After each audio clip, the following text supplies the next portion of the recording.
Hi, my friends. How are you? It's good. And you all? Hey João, hey Norah. Hey, Daniel.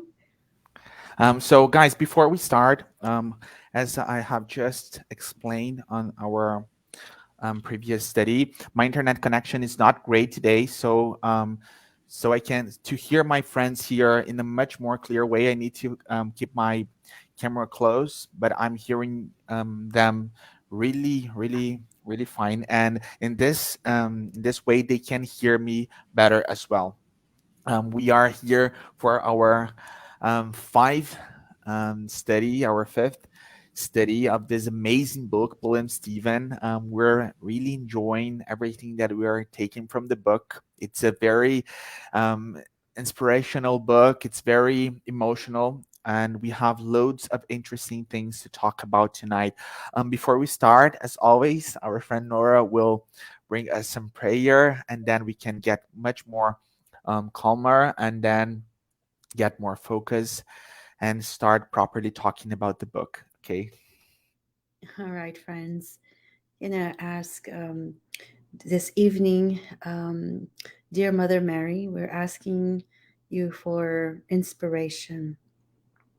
That every message tonight that is emitted is sending more peace, more love, more support, fraternity.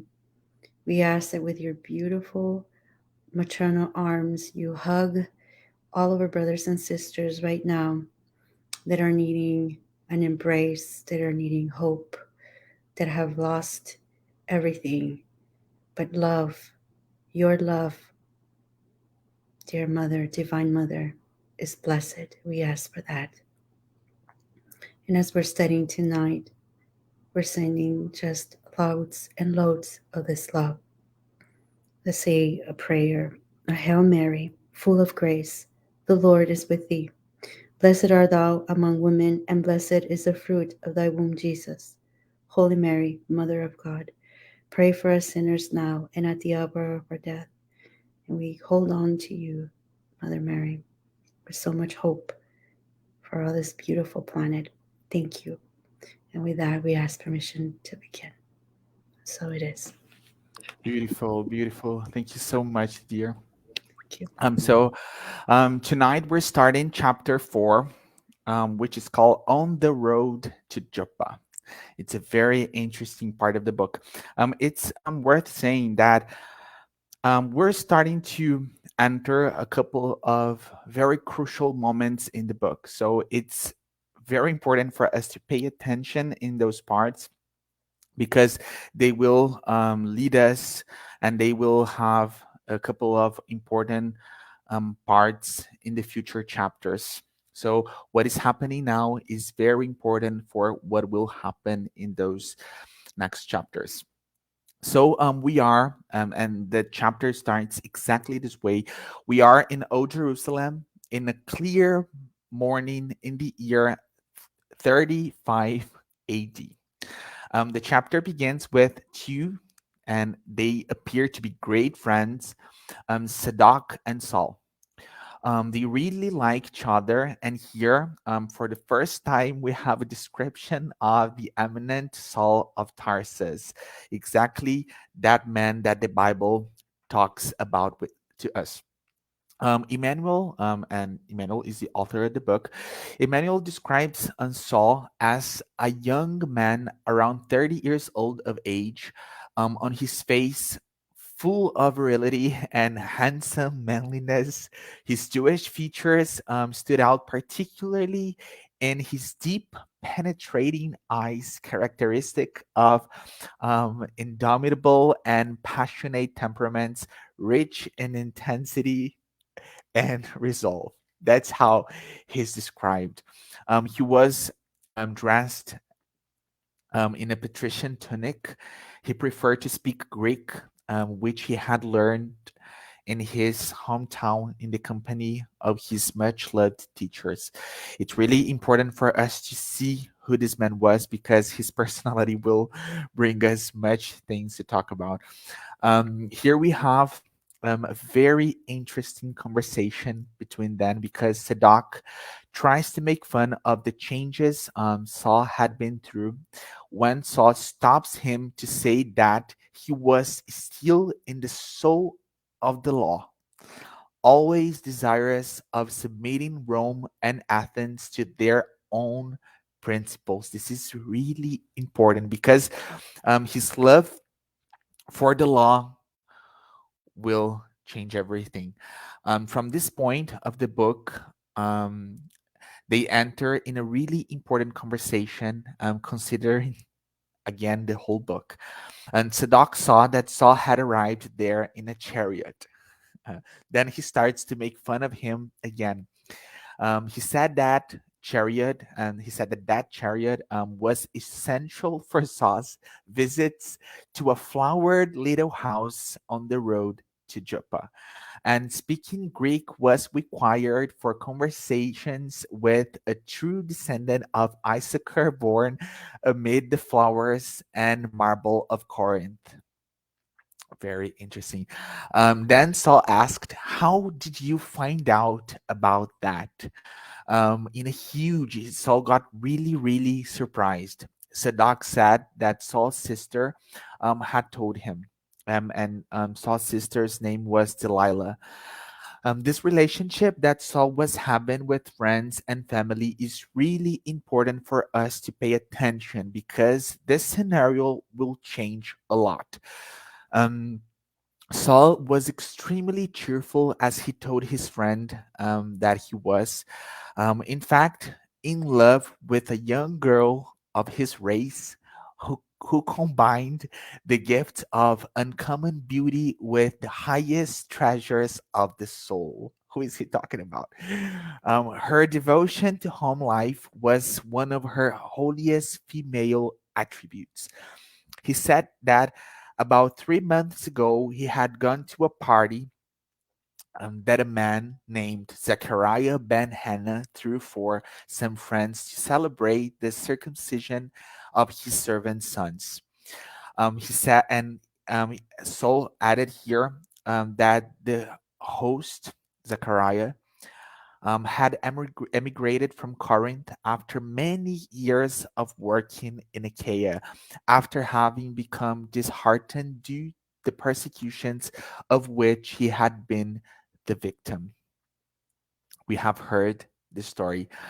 Saul said that he had been received by Zechariah with much generosity.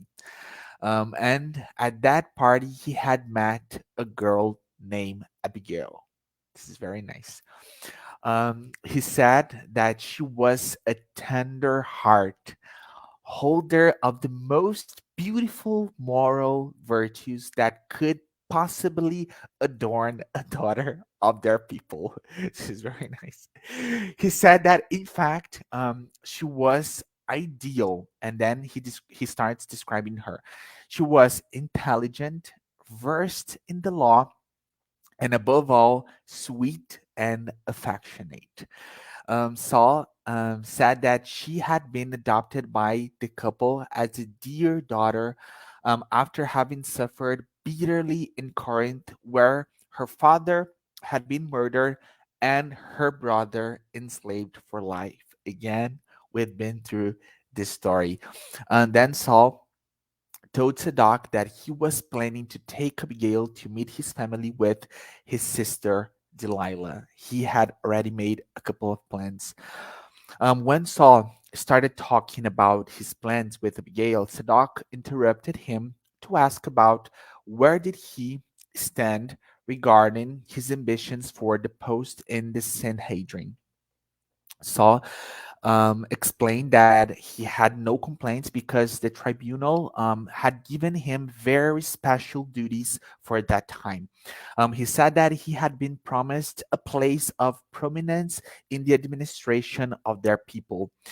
Um, he added that soon he would replace Gamaliel. And again, this Gamaliel is a man that the Bible brings us in the book of Acts, and the deliberations of the most important matters, and he would receive a very good income besides the contribution coming to him periodically from Tarsus. His main political ambition was to increase his prestige among the rabbis. Saul asked why Sadoc had gone to Jerusalem, and then we start talking about a very interesting thing here. As the book brings us, Sadoc did not live in Jerusalem. Sadoc, started to explain that he had gone there to check out the healing of his uncle, who was healed of his blindness through some mysterious process. Very interesting. Then he asked Saul if he had heard of the man of the way. Sadak went on saying that a man called Stephen, and at this point of the book, we know that Stephen is Jazel, Abigail's brother. So he asked, he started telling that a man called Stephen, supposedly a bearer of supernatural powers in the common folks' opinion, was the one who had restored his uncle's sight to the amazement of many people. And as we were talking about last week, Stephen was working a lot. Saul said that how could a Jew, and he was talking about Sadok's uncle, how could a Jew accept such help? He said that ever since he heard of the men of the way, he was exchanging ideas with Gamaliel about how they should stop those pernicious activities. And here, there's a really interesting point because Saul brings us that Gamaliel opinion was already much more pondered, that he was having another thoughts about those men and that he had another vision. He was not that harsh on them. They finished the conversation with Saul saying that he would do whatever it took to stop those enemies from God. Saul asked on what days Stephen was preaching on that church. And Sadak answered, on the Sabbath. So Saul said that they would go there to check those fools. He added, in case their teachings actually turn out to be innocuous, they would leave them in peace with their crazy talk in the midst of human maladies. Otherwise, they would pay very dearly for their audacity of offending their religious codes in the very metropolis of Judaism. So we see Saul starting those threats. They discussed at length social events, the intrigues of Pharisaism to which they belonged, the successes of the present, and hypes for the future. At this point of the book, I'm going to pass the word to Daniel.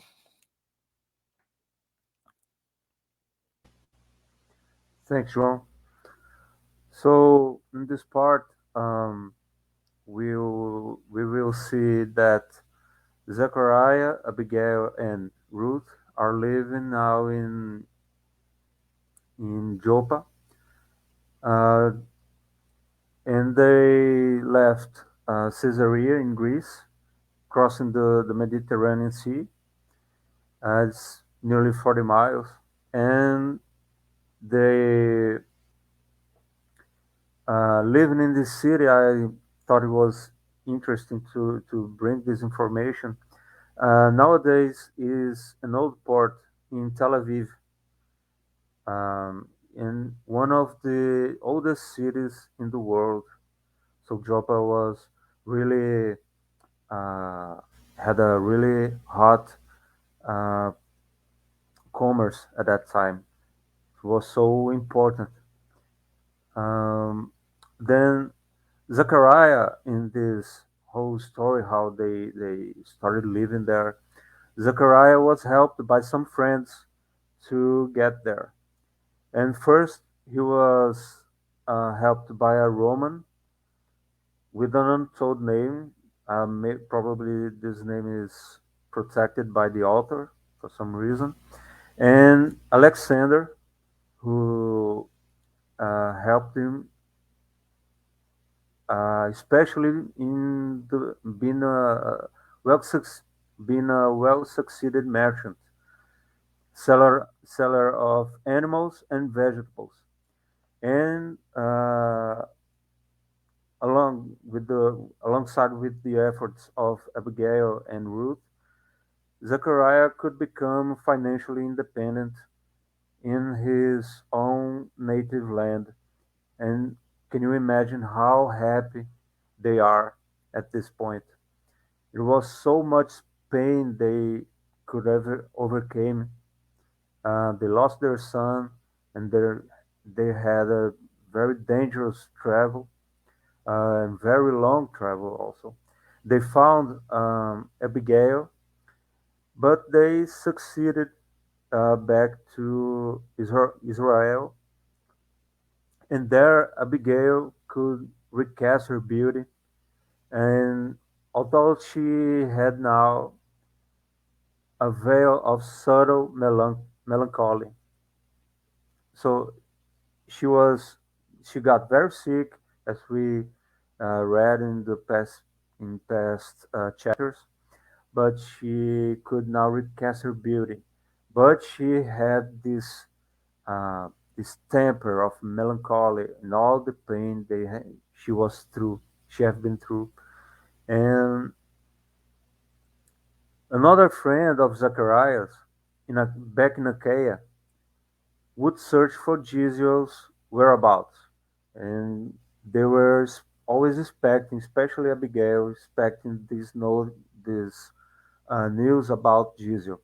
And the last one they could have is when Giseo was uh, boarding on a ship, still enslaved to Nicopolis, northern of Greece.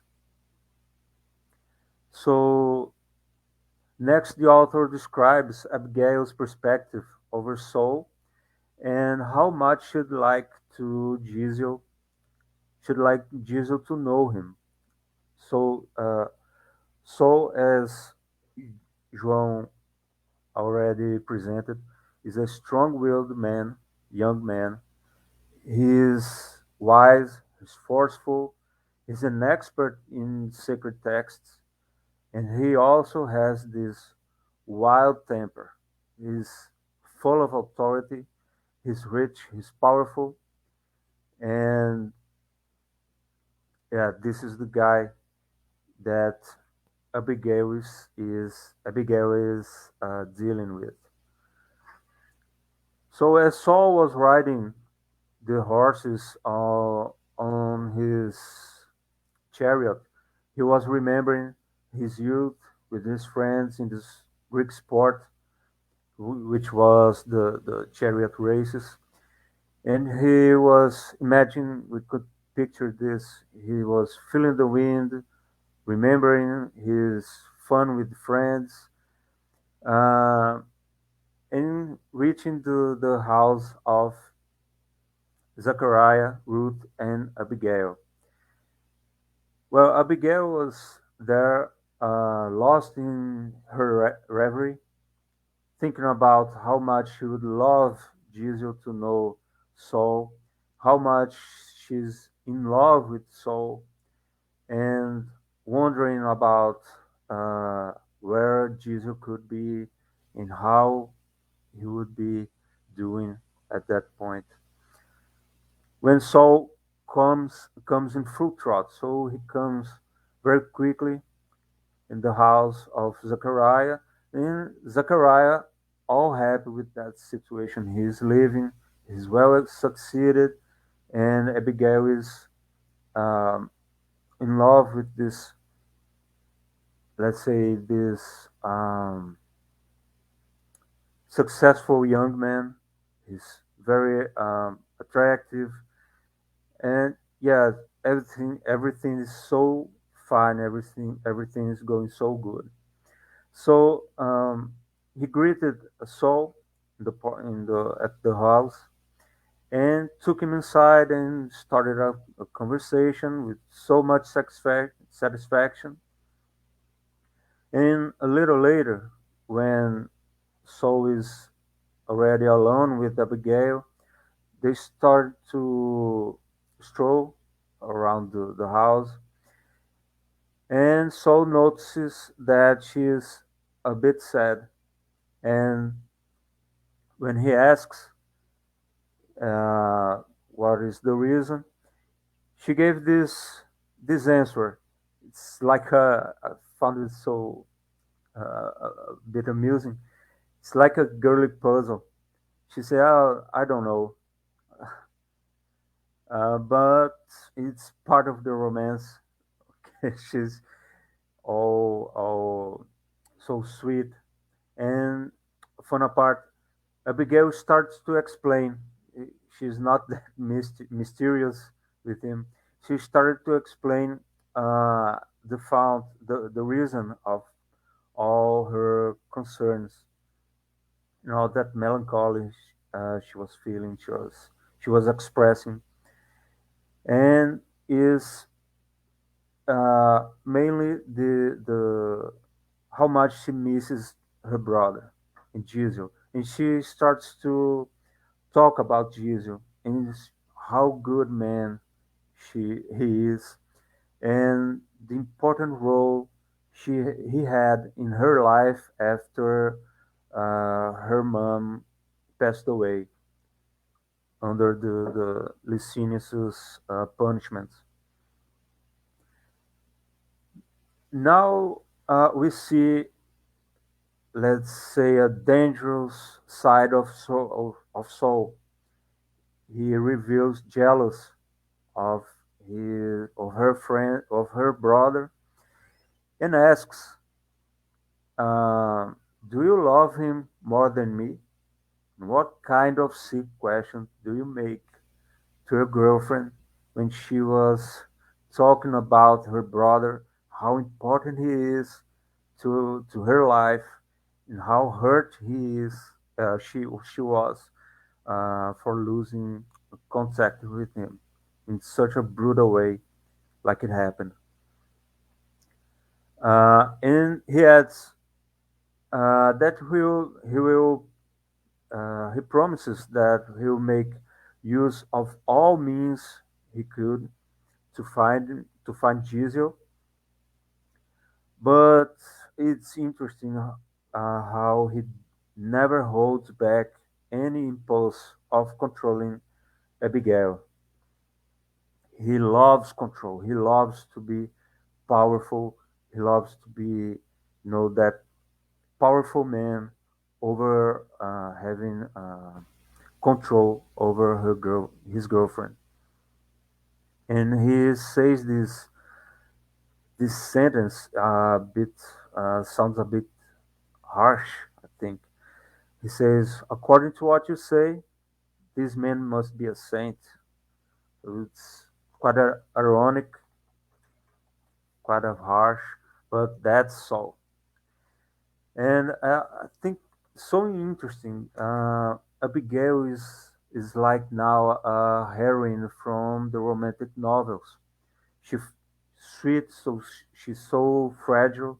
She's full of moral virtues, and she falls in love with this guy that is quite good looking. He's rich and he's powerful. He's this untamed male, so powerful, so forceful. But she discovers that tender heart hidden deep inside. So now reveals something really uh, full of control. He took this decision by all by himself. He says that he prepared clothes, reception, trip, and everything to take Abigail from Joppa to Jerusalem without asking any questions to her. Um, and he just thought all about they get married. And he arranged everything. And he says, "Oh, don't be shy. Well, don't be shy in this context means I won't take no for an answer. He's he's compelling her to accept and to go to leave the house and go to Jerusalem to get married with him. Next, she was shocked, but Saul, being who he is, he just starts to strolling around with her, feeling the breeze, and breathing that pure air, enjoying her company. It's a very powerful attitude of him, but he's still being attractive man to Abigail. So I like to sum up in the end of the part that I read is we have Abigail trapped in this romance. Saul is a powerful, rich, and let's say untamed guy, and Zachariah is really happy and he's loving how things are going. And like the author says, things are going stupendously well in Joppa. So this is the scenario, and I give the word to our friend Nora. Absolutely beautiful. I was telling the friends here, Jean and Daniel, before. Oh my gosh, this is so romantic. Oh, I have to be in that mind frame because it is very romantic. And so, if you allow me, friends, today I Thank the will. Lord, and just thank the Lord we have our married friend here to balance things out. Yes, thanks, Daniel. Because oh my gosh, it's basically what happens to the end of the chapters. Abigail and Saul are they're just they're exchanging these vows for each other. They're flirting, they're dating, they're just feeling all of this lovey-dovey stuff. But even though Sao has this prestige, right, this aura to what he's saying, when we really break down the dialogue between Sao and Abigail, we can still see that Abigail has that, I want to say, like that love from a woman of God, which I think is very beautiful. So I am not a love coach or a therapist or anything, but my gosh, do we learn so much from here, how they interact with each other, and even ourselves in our relationships, just how to be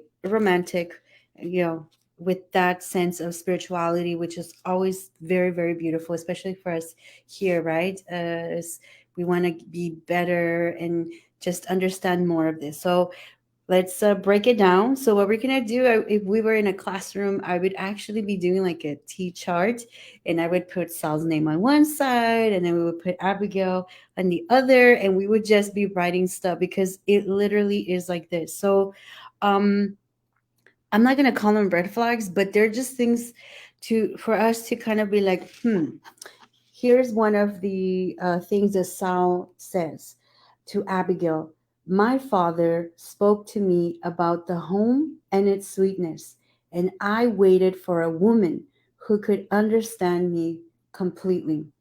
Again, this is uh, on the surface, it's very, very beautiful, but as us that we've been studying more and we come to understand, and we can even see, I'm going to use like for instance Allan Kardec, right, um, and the love that they had. He did not, okay, how can I say this without coming out, like I said, I'm not a romantic person, but they didn't complete each other. They already were complete, right? So when Allan Kardec was doing the work, etc., it was like his thing. And I think when we have this red flag of Sao kind of saying, "Will you complete me?" I think it speaks for itself that there will be some form of dependency. And again, it's this line between dear friends that I'm trying to kind of like see it from, of course, from an earthly perspective, because there is this romance, but also from that spiritual line. And then he continues saying, I met a woman who beckoned to me, taken by a perilous and mistaken notion of love. Okay. So again, we could see this. Oh, wow. Well, Saul feels very comfortable with Abigail to talk about his past. But I think that, and even Daniel pointed out, he has those airs of being very, me. So he's probably very used to all of that because of his look. So we know he's not saying it, probably not so humble. And who would bring up a past like that? You're trying to, you're trying to get to know this person so much better. We're going to look at Abigail. And yet he is talking about this past of his, and he continues, during my youth games, I used to receive declarations of love and marriage and proposals. And again, this is not judging him, but seeing that he's still learning a little bit about how to how to love a woman like Abigail, right? It says here, you're the heart of my mind, the essence of my reasoning, and you will be the guiding hand of my edification throughout life. And again, there is no he does mention God in the next paragraph, but even prior to that, this love that he's thinking about is very rooted in one person, in Abigail, right? He's waiting for her, like, now you complete me, and I had this past of all these women and I said no, but I'm saying yes to you, right? And this is just food for thought about all of this. But now we're going to see Abigail, how she responded to all of this. And I'm going to read this because even for me, I'm like, okay, even if when I'm in a relationship, I would love to have this way of seeing love. I think Sao is a lot of what we see in society today, a very superficial. While it's not wrong and it's so beautiful and it's nice, when we compare it to Abigail, we're like, whoa, she's just in another level. She says, God is good. And only now do I realize that after so much suffering, He has reserved for me, in His infinite mercy, the greatest treasure of my life, your love in the land of my ancestors. I'm like, oh my gosh, I would date Abby. Your love, so anoints all my thoughts. Heaven will make us happy. When we are married, I will pray fervently every morning to the angels of God to teach me how to weave a web of joy for you. At night, when the blessing of rest envelops the world, I will correspond with renewed affection. I will take your tormented mind off the problems of life, and I will anoint your head with the caresses of my hands. I will live with God and you alone. I will be faithful to you my whole life, and out of love for your life and your name, I will love any suffering the world may cause me. And I think here we see again this Abigail who is very, very rooted in God and in this spirituality. And she's seeing the divine of this relationship. She's seeing the potential that they both have to serve God. And it is just absolutely beautiful, right? So while, yes, she is enchanted by him, she's always mentioning this divine. Uh, and I think that we can learn so much, right, from this. There's another part where now Sao is kind of saying, okay, we shall live for each other and have children faithful to God. I shall be the ordering of our lives, and you shall be the obedience of our peace, right? And she's very she responds like this. Okay, we'll talk about this right now. You shall command and I shall obey. You shall be the order of my life, and I shall pray to God to help me be a balm of tenderness for you. When you're tired, I'll remember my mother, and I will put your kind soul to sleep with the most beautiful prayers of David. You shall interpret God's word for me. You shall be the law. I shall be your servant. Okay, so on the surface, I don't think that, I think as women, I'm gonna be a little opinionated. We have progressed. We don't talk like this anymore, right? But we can interpret it in our modern days of love or whatever, that she's very humble, that she wants to support Saul and be that partner for him. Well, I think that Sao is kind of just saying what she wants to hear. Let's have our children in God and let him, be obedient. Because let's not forget too that in Daniel's part, when they talked about that miracle that happened, he's gonna go and see, hey, what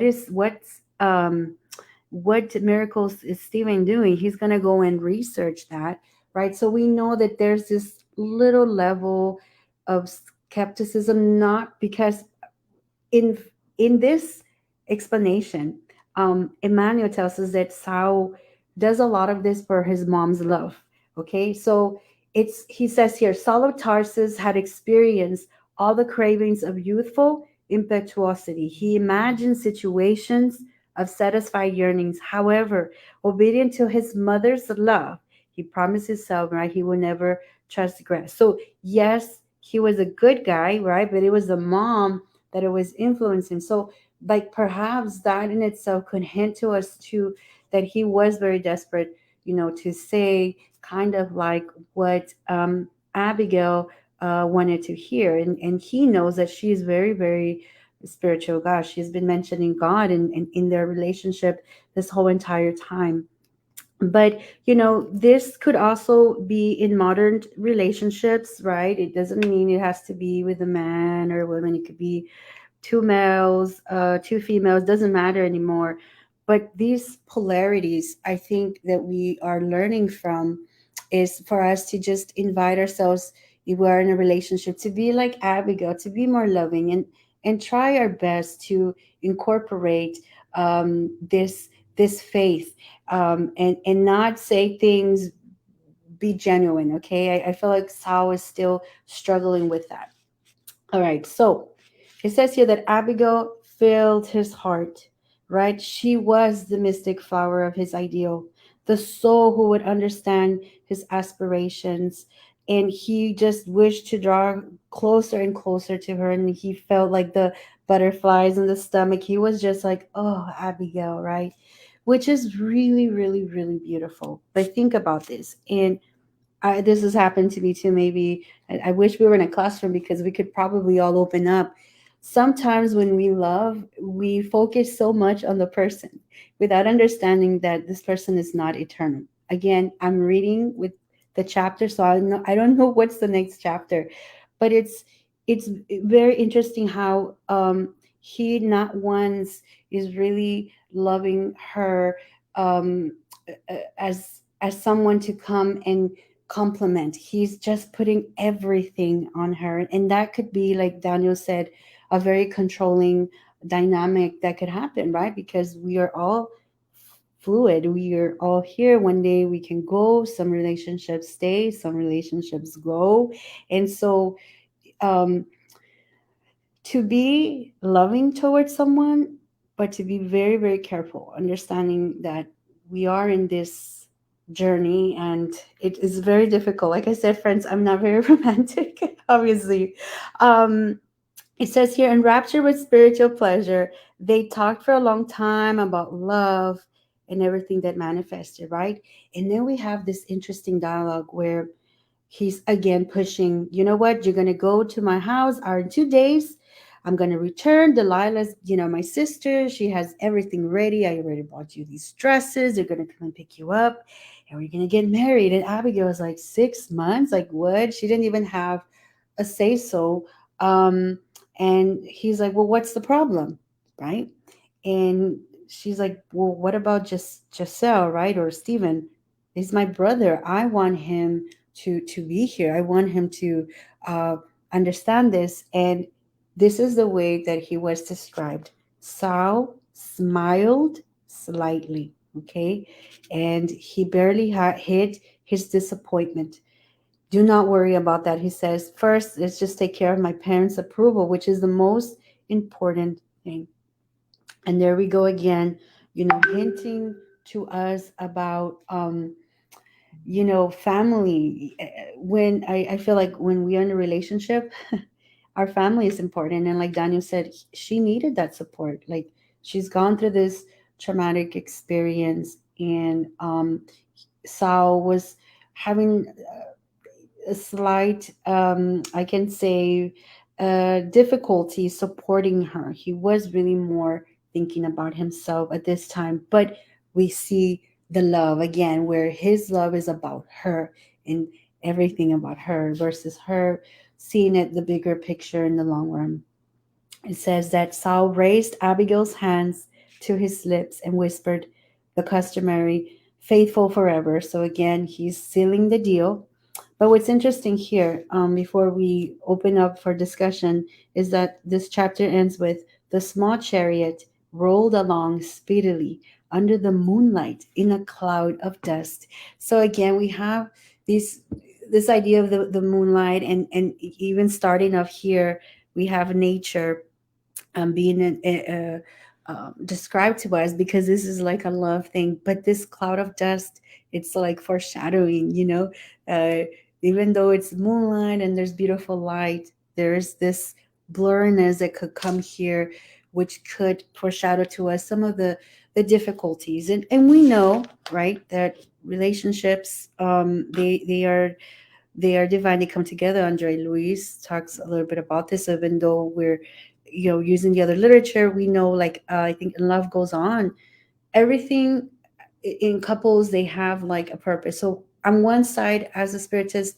you know, we understand that Abigail and Saul needed to come together, right? There's that um, thing. But on the other hand, too, learning from this as a human in this human experience and how we can be more spiritual in relationships, I think Emmanuel really gave us um, a love lesson. I'm gonna read this beautiful song, friends.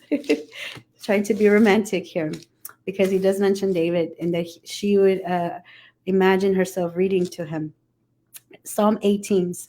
And I can imagine us reading this in a relationship, reading the Bible or anything beautiful, because I think that's what Emmanuel wants us to remind us. Psalm 18 says, I love you, O Lord, my strength. The Lord is my rock, my fortress, and my deliverer. My God is my a rock in whom I take refuge. He is my shield and the horn of my salvation, my stronghold. I call to the Lord, who is worthy of praise, and I am saved from my enemies. The cords of death entangled me, the torrents of destruction overwhelmed me. The cords of the grave coiled around me, the snares of death confronted me. In my distress, I called to the Lord. I cried to my God for help. From his temple, he heard my voice. My cry came before him into his ears. And this beautiful song keeps going. Imagine ourselves rooted in this love for God and having a supportive partner. I think that that is absolutely beautiful. And I would love um, to be in this place. I know it was a tougher topic for me, because I'm I'm not so romantic, but I learned a lot. I don't know about you, Daniel and João. You did beautiful. You did beautiful, beautiful. You and I'm really happy that you guys are picking up this very interesting details about Sal's personality. Those will be very important in the future. Bro, do you wanna say something? Yeah, I think the romantic one here is João. I feel that. Don't know why. Who knows? I just feel that. I'm very optimistic, romantic, everything. this So is my this beautiful. this. I'm joking. I love to joke. Okay. um, Um.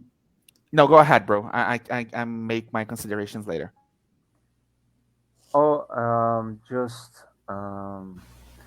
as you said earlier, I'm the married one here. I'd like to talk some of that. I'm not romantic, so I'm not talking about how beautiful the marriage is, how magical. That's not how. That's not my perspective over life. So we are talking about a couple that lived, let's say, it's nearly 20 centuries ago, and it's Middle East. So they had men and women had very clear roles in society, especially in marriage. The marriage was a great deal for society, for the economy, and they had all these rules about marriage. We have evolved in some points, like today we don't have these roles so hardly defined. Men and women are they we get together to let's say improve each other, to make a home and help each other to be better, to be better persons. That's what we expect from a well succeeded marriage.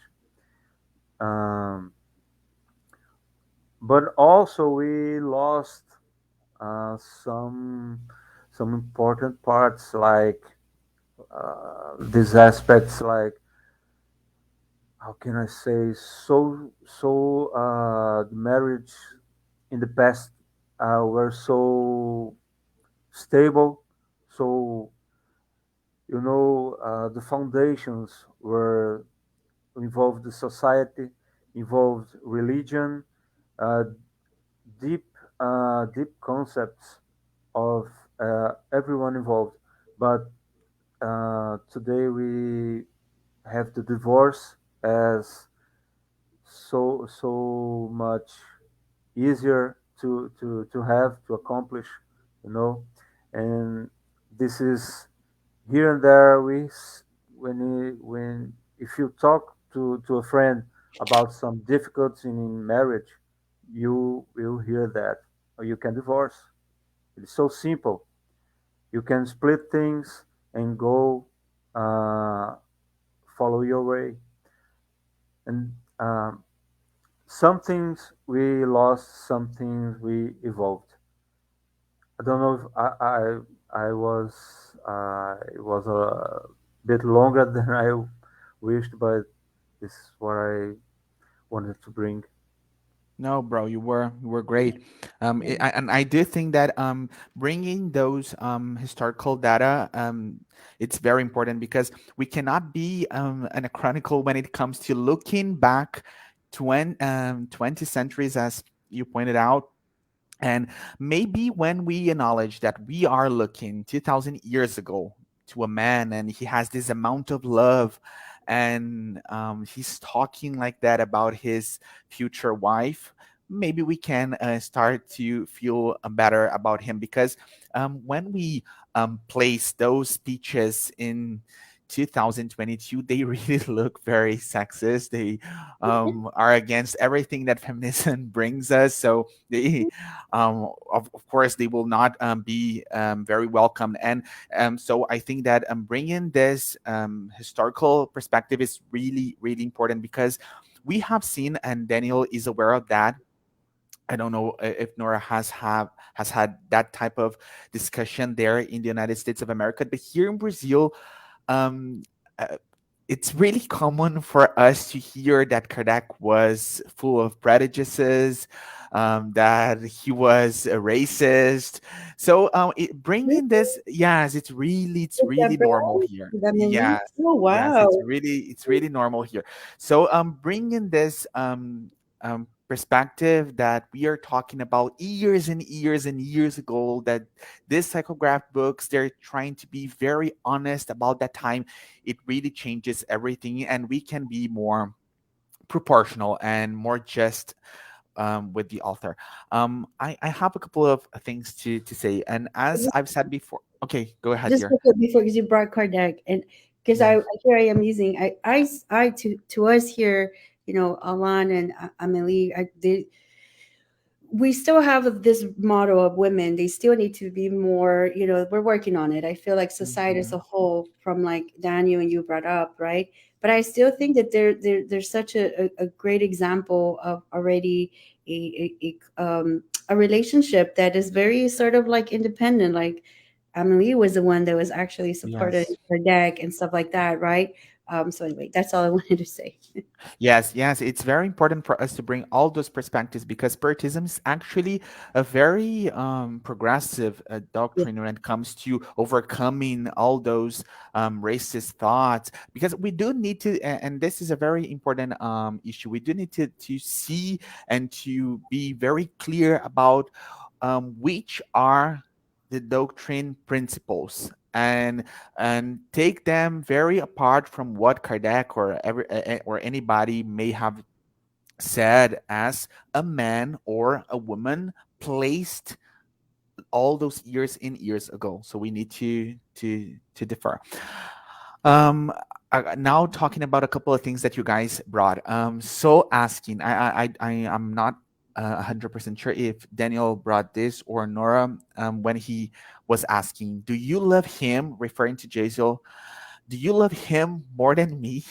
This is very, very interesting to see what type of man he was.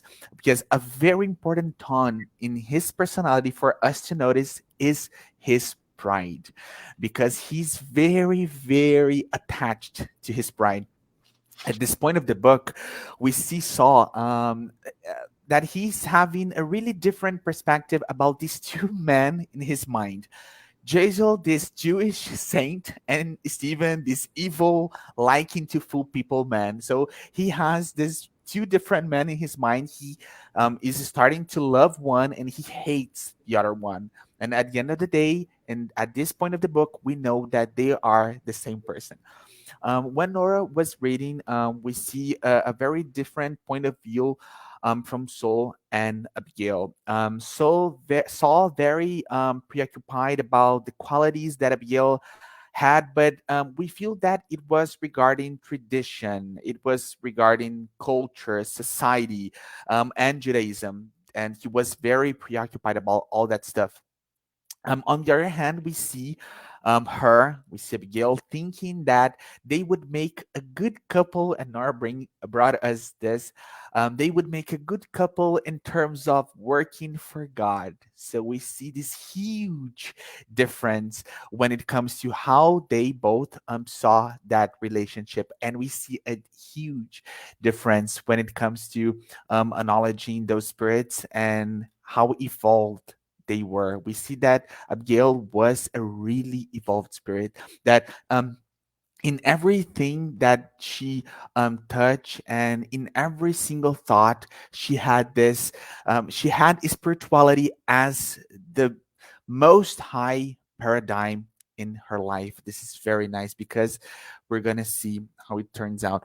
Another thing before I finish, um, we see that he was a just and honest man regarding, and I'm talking about Saul here. We see that he was very just and very honest regarding the law given to him. So we see here a huge amount of formalism. He was a formalist when it comes to how he read the law, but he was very honest. Above all, he wanted to protect that law. And this is as we and now we are not giving spoilers anymore because we have the Bible, but when we think about the transformation that Saul will go through, maybe that is why he was the chosen one. Because from this point of the book, when we see this huge amount of pride and selfishness, he, as Daniel brought us, he, in every single speech, trying to control her, we see that he is very honest and that he will fight to defend Judaism. And this is a very important thing for us to acknowledge. Do you guys want to say something before we finish? Sorry, I'm like, go Abby. Real quick, Abigail. Yes, go Abby. I think Get I have free, it. break free from those ties. Hammered saw, but yes, of course, looking at of course, the historical, we extract, I think, the metaphors that and make them current in our times. Right? We don't say I'm your servant, but of course, we want to be supportive, not just in relationship as a couple, but as a being in any relationship. We always want to try our best, right? To incorporate that Christ consciousness home, doing this, the God at homes, doing the prayers, and acknowledging all of that. So I didn't mean to hammer Saul, but I did favor. I have to say I was a little biased. I did favor Abigail. It's just but guys, I'm romantic. It was a joke. Okay, I gotta say it was a very interesting study to do. I have to say it was very interesting because we wouldn't think spiritism, would talk about love, but it is important to talk about love, relationships, and stuff. So I learned a lot. Thanks, friends. Bro, do you want to say something before we finish? Oh yes, about what you said in Brazil. What's going on? The prejudices linked to Allan Kardec. Well, there's this hunt for bigotry that is fashion today, and this will of let's say, to fight bigotry is so intense that people are forgetting that uh, Allan Kardec lived 160 years ago, and this is the world he lived. He was educated and he grew up in that society when things that are uh, so despiteful to us were normal to them at that time.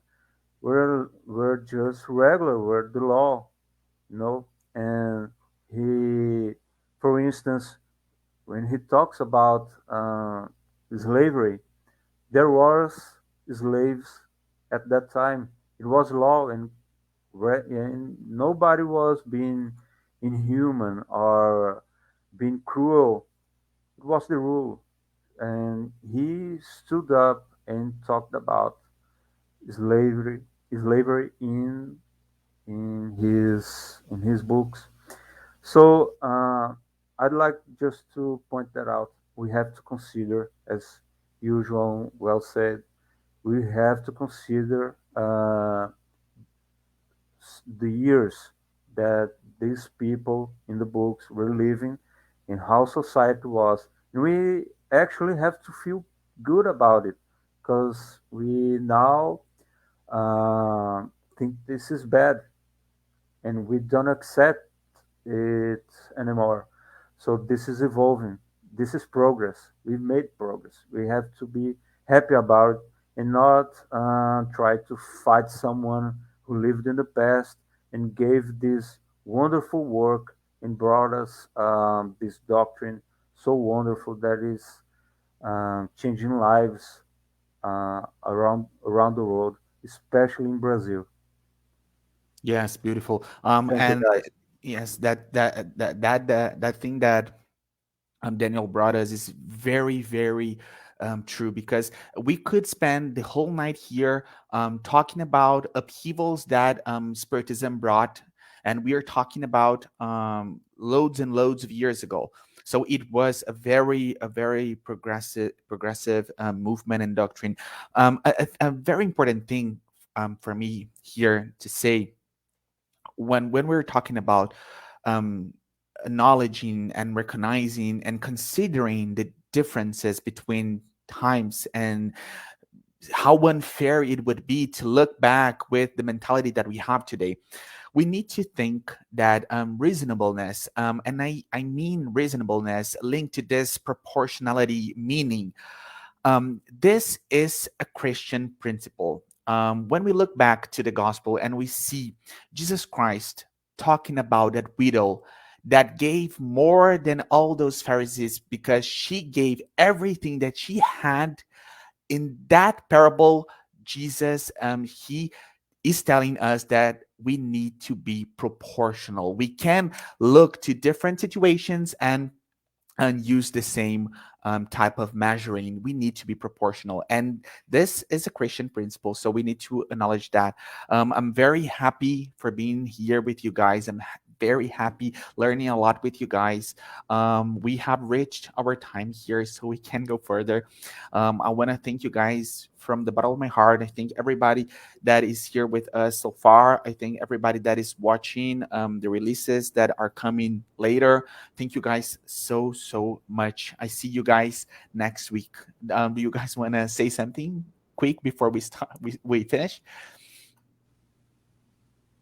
I just wanted to say thank you and learning a lot. And, the way um, we spread goodness and progressive ideas is by sharing them, by, Yes. um, reading and studying and Yes. bringing them up. And I think for being a book that was written a while back with a historical context, I think Emmanuel was really, he really is counting on us to get this and not take it to that level. It's not about uh, discussing in a negative way. Every time we have discussions, it's always to learn, to grow, grasp ideas from one another, but always to stay true to the references, and and to always get whatever feels right for us, and whatever is still not in our alignment, that's okay, because it wasn't meant for us. So even what I did not know that was going on with Alon Kardec and stuff. Wow. um it's definitely very interesting. We just gotta choose our battles and spread the good news. So yeah, very nice. Yes. Yeah, Yes. It's very nice. yeah. Thank you guys so much. Thank you. Thank you, So friends. yes, Thanks, I thanks. see you guys next Saturday. Okay. Bye Yeah. bye. Bye, guys. Thank you. Good night. Good night. Have a great night, everybody. Bye.